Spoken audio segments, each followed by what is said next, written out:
It's been a while. Sorry, I was gone for so long. My depression got really bad, and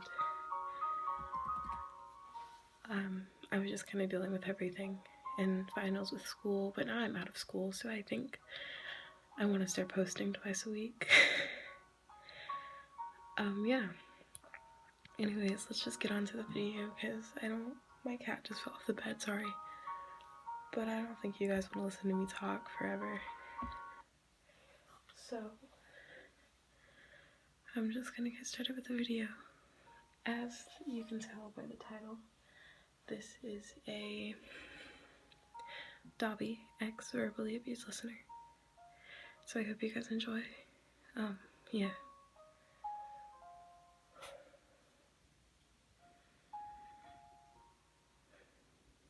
You were tired, exhausted of trying to be this picture-perfect daughter and this amazing hero. You didn't know how to do it anymore. Your family, they were terrible, they were assholes, and you were so tired of them. My cat's, sorry.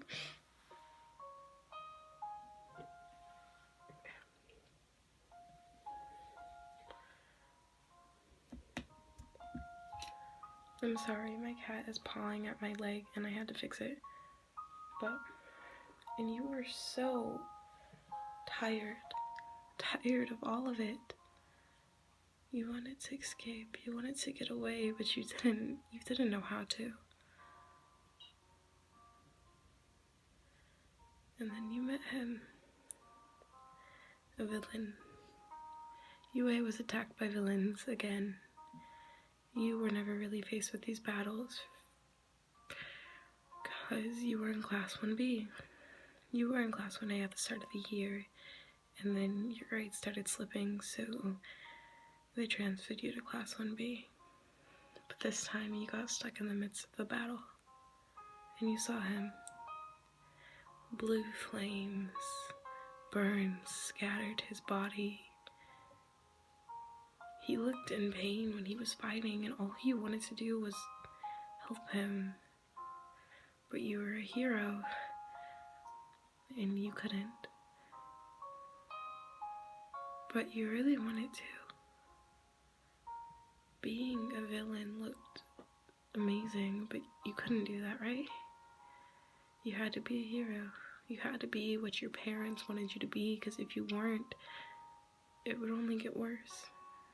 The abuse, the verbal abuse. It took you a while to realize it, but now that you did, you didn't know what to do at this point. You were laying in your dorm room. It was around Christmas time and everyone had gone home besides you. You couldn't go home and see your family, or whatever they're called. You didn't want to see them. You refused. You weren't gonna go home for Christmas and get yelled at and screamed at and told how worthless you were. You were tired of that.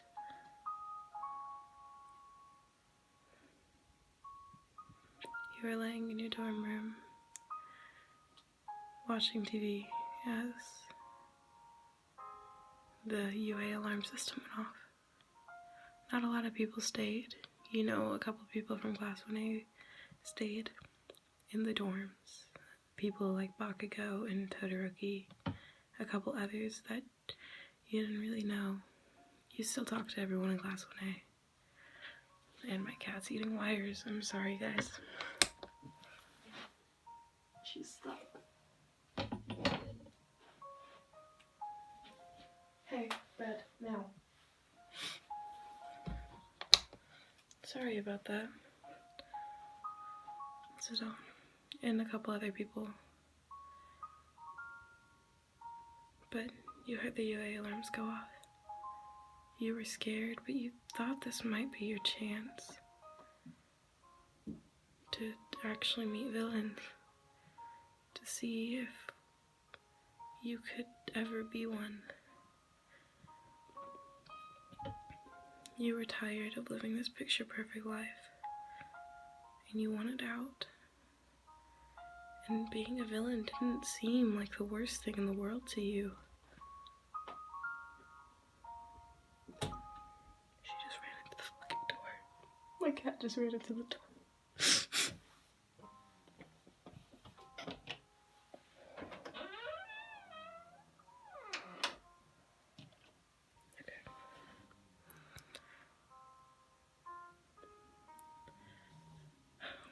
As the dorms technically went into lockdown and heroes were supposed to be coming over,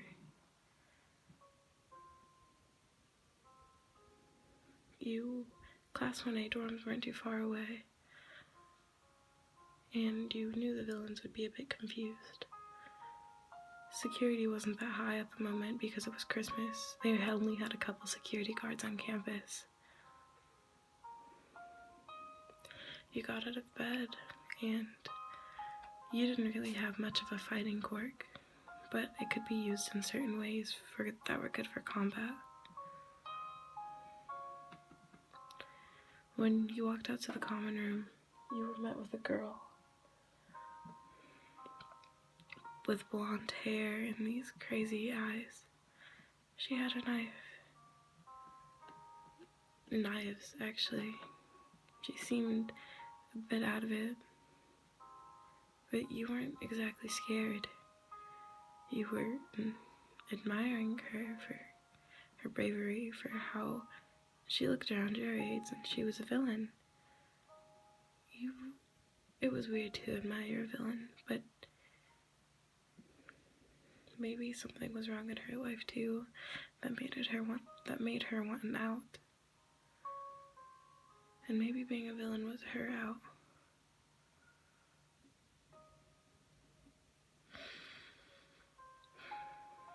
Wyan, right? The girl said to you.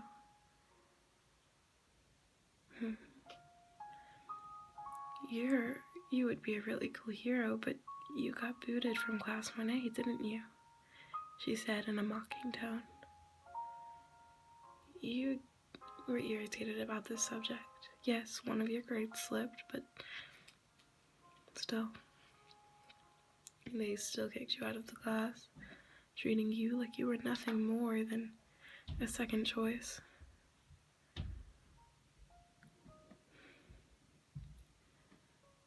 And who are you? Toga, right?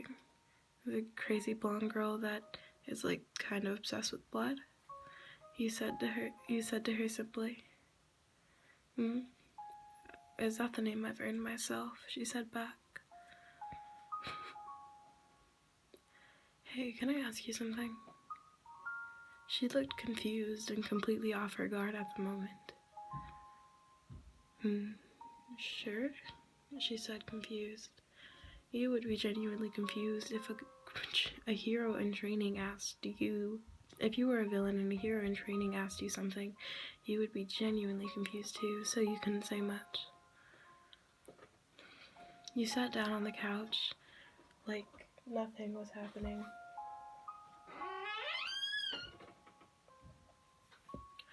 You sat on the couch like the school wasn't being attacked by villains at the moment. Why did you become a villain? You asked her simply. She looked puzzled for a moment. Well, I wanted to escape my life.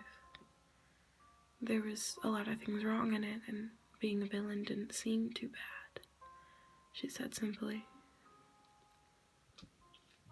And how did you become a villain? She got this crazy sadistic smile on her face, like she was proud or something. Dabi. I ran into him one time and I felt like it was my perfect opportunity. No one else was around and you could hear fighting across campus. You knew you didn't have much time to talk to Toga. I want an out too. I don't want to be the perfect model perfect model hero student.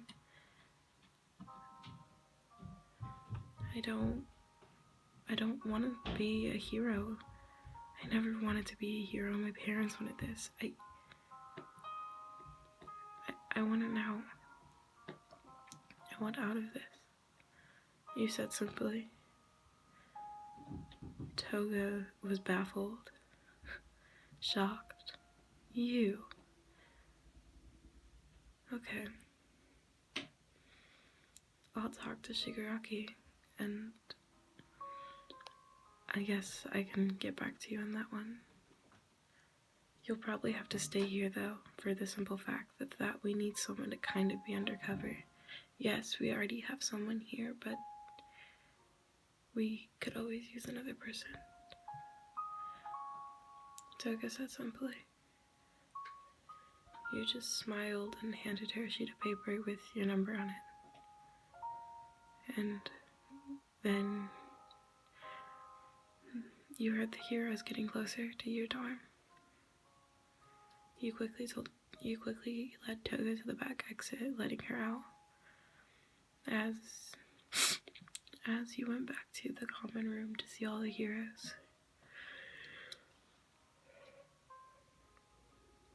you simply said that a villain had came in and had quickly exited, and not seeing anyone important. They believed your story for the most part. All Might was a bit skeptical, but then again, All Might didn't know all the kids in Class 1A's names. Wait, does that make sense?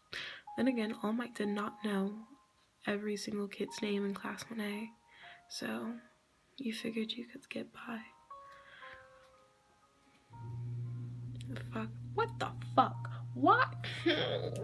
I'm gonna fight the air conditioning. Why is she turning on? I'm trying to film. Like, what the fuck? Sorry. Anyways, before I was so rudely interrupted by the damn air conditioning, that bitch. Back to what I was saying.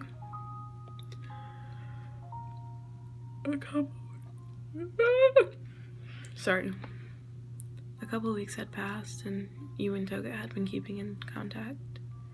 You had been sending her information about UA and the Hero Society.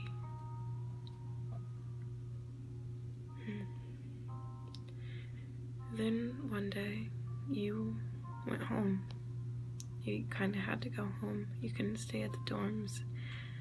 The dorms had been attacked by villains again, and most of them were destroyed, so you had to go home for a little bit. Just till UA remodeled them. When you got there, you had already texted Toga that you would be at home.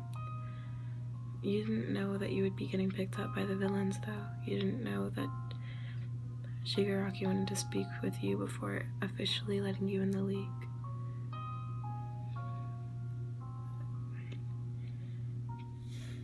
You got into the house and was immediately met with yelling of your parents screaming at each other. They had been doing this since you were a child. Yelling, screaming, the fighting. This is why you couldn't be around Bakugo, because it reminded you way too much of home. They yelled and screamed, and then they saw you.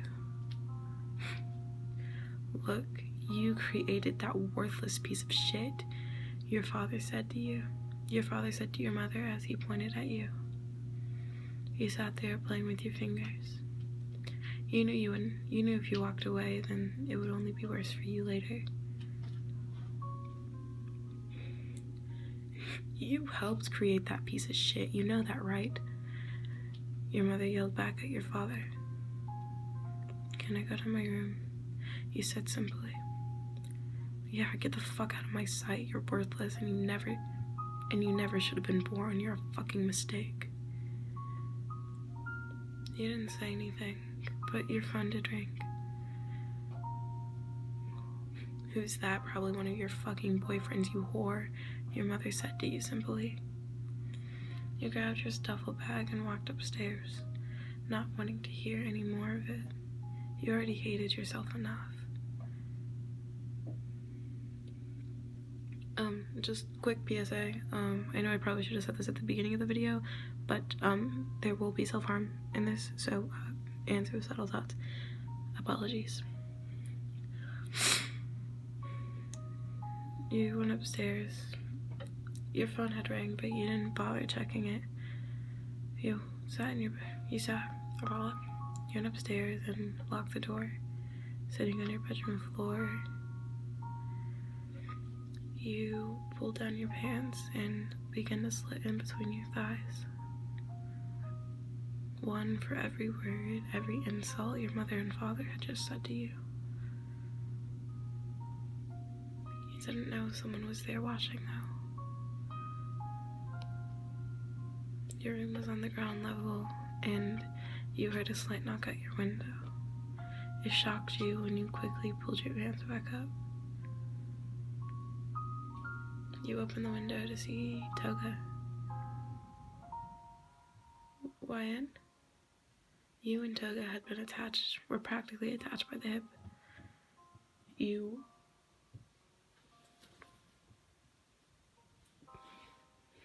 and Toga were practically attached by the hip. If one of you got hurt, the other didn't like it.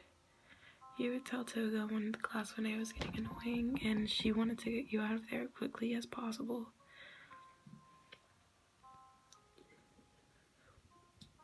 It's not what it looks like. What are you doing here? What? Wyan? How long? Toga, it's not that important. Wyan? How long? She cut you off with tears in her eyes.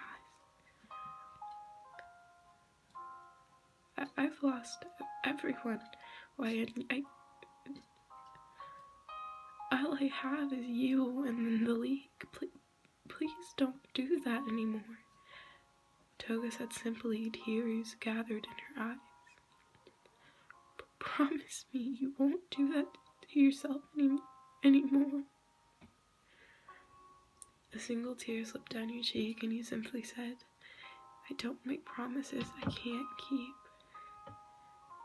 Toga was furious. She was mad at you, but she knew she had no right to be. You wiped your tear. Why are you here? Shigaraki wants to meet you. Get dressed and come on. Will your parents notice? I don't care if they noticed. I don't care if they notice. Toga's the only person that knew what was happening in your life, and she wanted to kill your parents, but you wouldn't let her, for the simple fact of that you kinda need them, I guess. You don't really need them, but you didn't want Toga to get caught, considering the fact that your heroes were also pros, and they made you hate your hero society for the simple fact they had been verbally abusing you for years. The hero society had put so much pressure on them that they didn't even know how to treat each other or their own kid at this point. You got dressed, and you had only met Toga from the league and twice because he would tag along sometimes when Toga came to visit you and get reports. You still thought about him every day though. The man with the scars and the blue flames. He was captivating. His eyes were beautiful, and his flames, you wouldn't mind being burned by them, which sounds weird and tragic, but his eyes were just so beautiful to look into. You don't think you would notice if he accidentally burned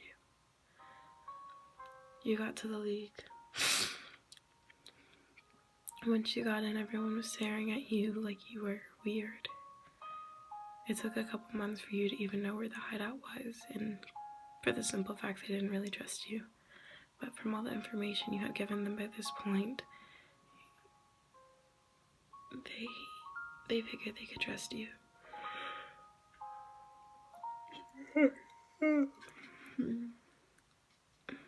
Shigaraki was sitting on the couch. It was old and beaten up, playing video games with Dabi, and Konagiri was behind the bar. Twice was talking to Spinner, being mad but also being happy with him. You left twice, and his split personalities, it reminded you of someone. You got in, and you talked to Gary first, since Dabi and Shiggy were busy playing the game. You got distracted every so often by Dabi, though. When he would lose to Shigaraki and groan, Shigaraki would laugh because he was only playing with 4 fingers and not even trying. He snorted, laughing at the boys who were arguing at the moment. It was kind of hard to listen to, though. It brought back flashbacks of your parents.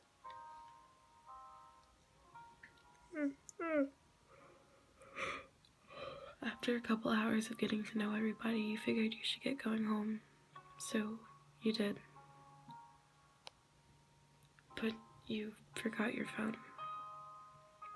You and Dabi had gotten along kind of well. Nothing too much, though.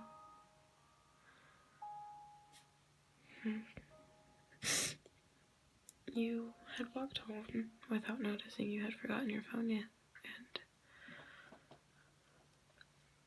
when you walked when you walked in the house, you know your mother wasn't there, but your father was, which was much worse. He walked in and he started screaming at you, telling you how worthless you were and telling you how much of a mistake you are getting booted to Class 1B and how that you'll never be a good hero. You just kind of sat there and listened, but you didn't know someone else was listening. Dabi was standing in the doorway behind you. You didn't notice him yet. You were distracted with your father. Dabi was furious.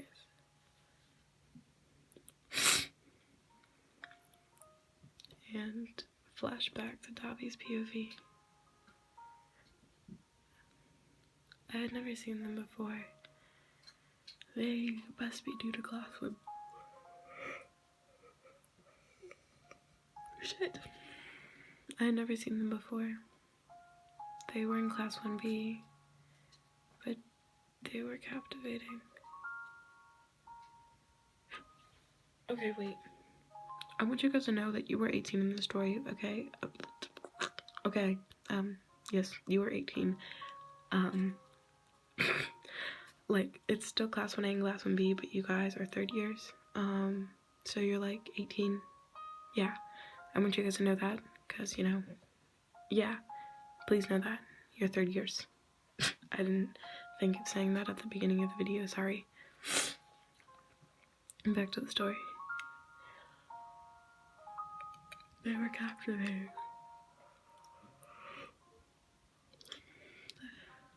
Looking into their eyes and their quirk and everything all put together, they were just captivating. But when I stared into their eyes, I could see the pain, the sorrow, the wanting to not do this. They were tired, exhausted even, and they didn't want to be here.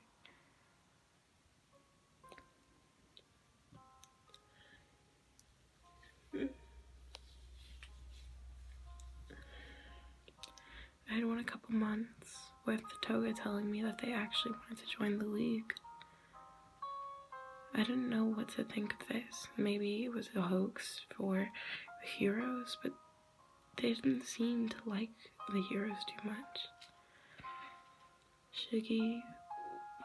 Shigaraki had put them under advisement. It's 4:30 in the morning, guys. I'm sorry. Oh shit, I shouldn't have said that, because now the comments are gonna be like, you need to get some sleep, and I'm gonna be sitting here like, no, thank you. But as I was saying,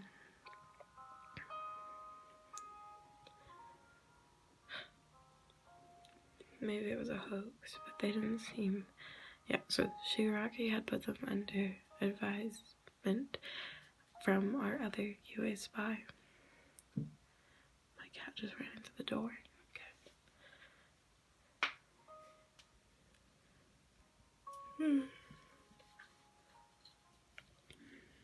But I had went a couple months just watching them at the dorms when I could. When Toga said they were going to see Gwen, when Toga said she was going to see them, I wanted to go, but I didn't want to sound weird. Although I had been stalking them, but that's the way.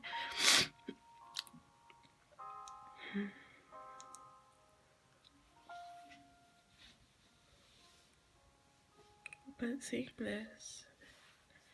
seeing them being yelled at and screamed at for leaving the house, I could see why the pain in their eyes was there now. I could see why they didn't want to be a hero, they wanted to escape.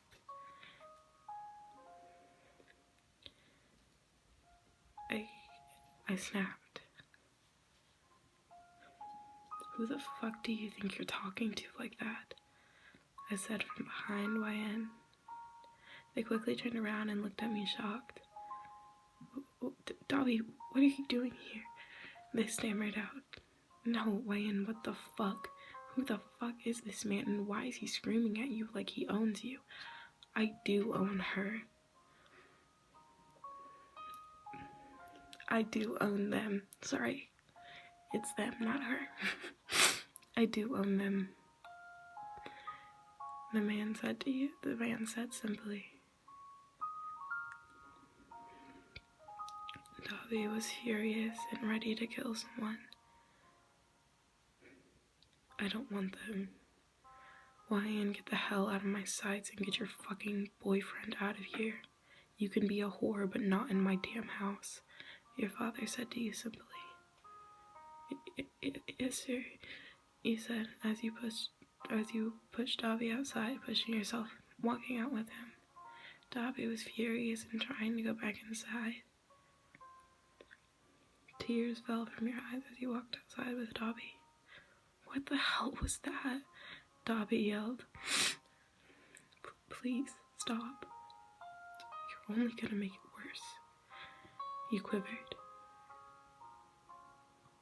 Dabi wasn't the affectionate or sympathetic type, and he didn't know how to deal with feelings, but he could tell that he wanted to know what was going on, and he wanted to know what was wrong. How long has this been going on for? Dabi, no, stop, Dabi, And you sniffled, holding your hand out. Just stop. YN, what is happening? It's fine. It's nothing. It's just my dad. He's always been like that. So is my mom. I'm a mistake and they don't let me forget it. Okay, it's nothing. It's none of your concern. You said as your voice quivered. It started to sprinkle. Rain began to pour, which was just great. Great. Fuck. You held your head as you leaned. You held your hands. Wait, you held your head in your hands. Just stop it, Dabi. Just make it stop. I can't do this. I can't do this anymore. Please, I need to get out of here. You said, simply. Come on. What? Get your clothes. We're leaving. No, again, just leave. You want an out. You've already joined the league. You never have to see these people again. Just come with me. Dabi said simply. You were nervous, but you obliged. We're talking about this when we get to my place. Dabi said to you. I need water. Okay. Dabi said to you. You got your clothes, your father yelling at you on the way to your house. Your father yelling at you on your way out of the but you didn't care. You made Dabi wait outside because you made Dabi wait outside because you didn't want him to, like, kill your father or anything. You may have hated the man, but still. Your father made it apparent that he was glad you're leaving and that you can't come back. You and Dabi walked in the rain to his house. He gave you back your phone and simply said that's the reason he came by, was to give it back. You said thanks, slipping it into your pocket quickly.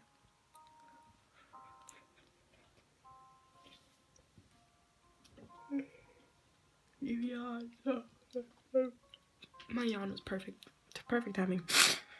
You yawned as you and Dabi had gone back to his apartment. You were awkward and didn't know what to do. Dabi had texted Toga what was happening and that you were staying with him. She said she would be by in the morning.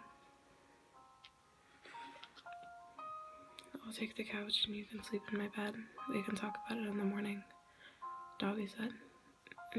No, I couldn't. You take the bed. I'll sleep on the couch. No, you sleep on the bed and I'll sleep on the couch. Dabi cut you off again. You argued back and forth for a couple of minutes before... You argued back and forth for a couple of minutes. How about we both just sleep in the bed, because you're not gonna let me sleep on the couch, and I'm not gonna let you sleep on the couch because it's literally your house, and that's not fair. You begin to ramble. You had picked these habits up from Mizuki Midoriya, a kid you very much hated, but that was a story for another time. Okay, fine, kid. Kid, I'm not much younger than you, Dabi. And it doesn't matter, you're still a kid. Just lay down. You and Dabi both laid down as Dabi stripped into just a t-shirt and shorts, and you wore an oversized t-shirt.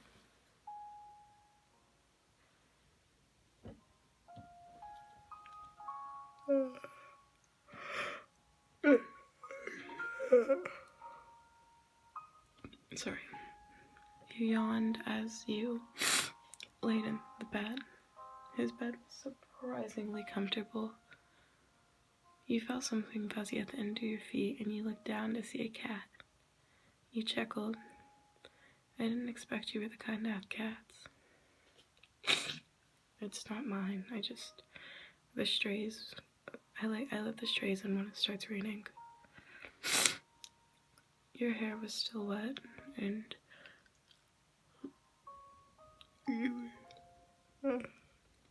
you were getting very exhausted. You slowly drifted to sleep, moving closer to Dabi as the night went on. In the morning, you felt the sun hit your face, warm and soft, but you also didn't want to move. You were wrapped in a cocoon of blankets in Dabi's arms, head snuggled into his warm chest as the sun hit his eyes perfectly when you opened them. You open your eyes to see his scars and his eyes. His dark eyes burning, the ones that captivated you so long ago, the ones that made you fall in love with him. Without saying anything, you gently touched his scar. He didn't say anything, he just stared at you, shocked and baffled. You were shocked what you were doing yourself and didn't say anything yet.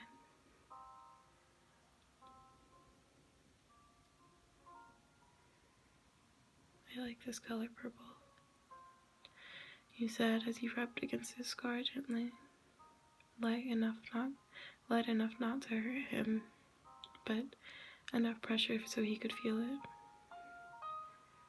This color purple goes well with your eyes. Your scars don't make you a monster, neither does being a villain. It makes you a hero for believing in something different, believing in letting your imagination run wild and believing in what you want. You're not a monster. You look shocked, and so did you at everything you had just said. How did you? Your eyes. You cut them off. You may put up a big front of that you're tough, but your eyes tell a different story.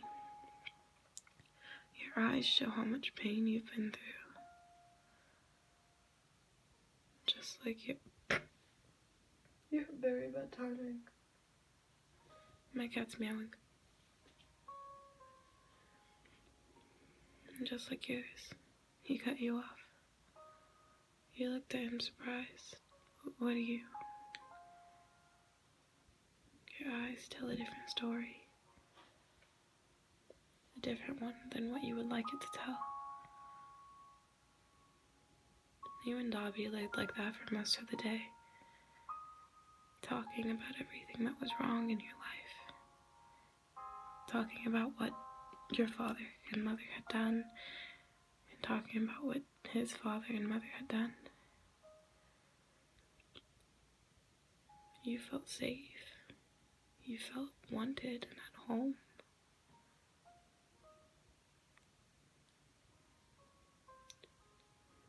It had been once. You were a villain, and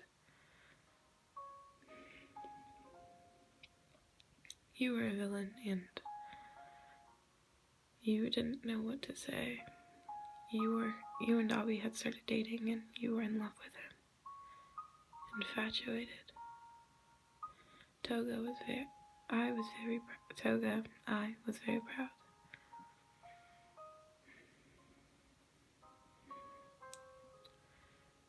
And that's how your mother and father started dating. Toga said as she smiled at your twins. They had just turned 5, but they loved hearing the story of how their mother and father started dating from their Aunt Toga. So Mommy and Daddy were really in love with each other, and Mommy was not in the best situation, and neither was Daddy, and they got married. Yeah, that pretty much sums up everything. You and Dabi were leaning in the doorway listening to Toga talk as Shigaraki was downstairs. You and Dabi weren't technically villains. You were still villains, but you guys weren't very active for the simple fact that you had kids now and you had gotten another job too, just to have a stable income for the twins. Alright, you two get to bed. Or your mother and your father might kill me. Yeah? Alright, boys. In bed, now. You said to your kids. They climbed up, and you kissed their heads. Dabi came in and kissed their heads as well. You went downstairs, and you, Toga, and Shigaraki talked for a while. Laughing. You decided that they should stay the night because you didn't want them driving home so late. You guys had weekly hangouts just to be together again. Kind of like the old days when you guys were very active in villaining. I don't know if that's a word, but still.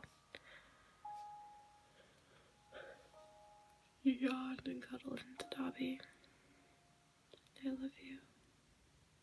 I love you too. Good night, he said as he kissed your head softly.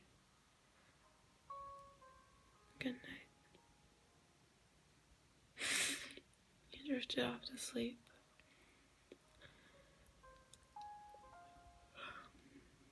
In the warmest embrace ever. With the best man you could ever ask for. Now, no, he wasn't perfect, but he was all that you wanted. And more. And you had your beautiful baby twins. They're not babies anymore, but still. You were happy and content with life. And that's it. Okay. 40 minutes. I tried to make it a bit longer. And sorry that my cat was fucking with me the whole video. I tried not to show it. But still, I hope you guys enjoyed this video. My next video will probably be a Danky X Verbally Abused Listener.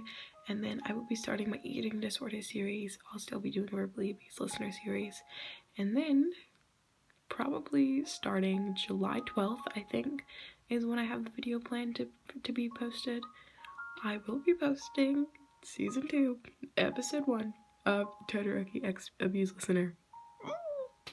I'm excited. I hope you guys are excited. I know you guys have been waiting for months for this, literal months, but season 2, episode 1, season of Todoroki X Abused Listener. So I hope you guys enjoyed this video, and I'm sorry I didn't post it for a long time, but I want to start posting twice a week. I think Mondays and Saturdays, or Mondays and Fridays, but I'll figure my whole schedule out and I'll post it, so yeah. Anyways, I love you guys so much. Thank you guys for watching. I love you, my baby chicken nuggets. Bye. Oh wait, I'm gonna show you guys my cat, the bad one that's been messing with me literally all video. Give me, baby. That's her. She looks really tired. She kind of looks like me. Oh, I was reading Wattpad, but yeah. Oh, 4:37. Finished earlier than I did last time. Love you guys. Bye.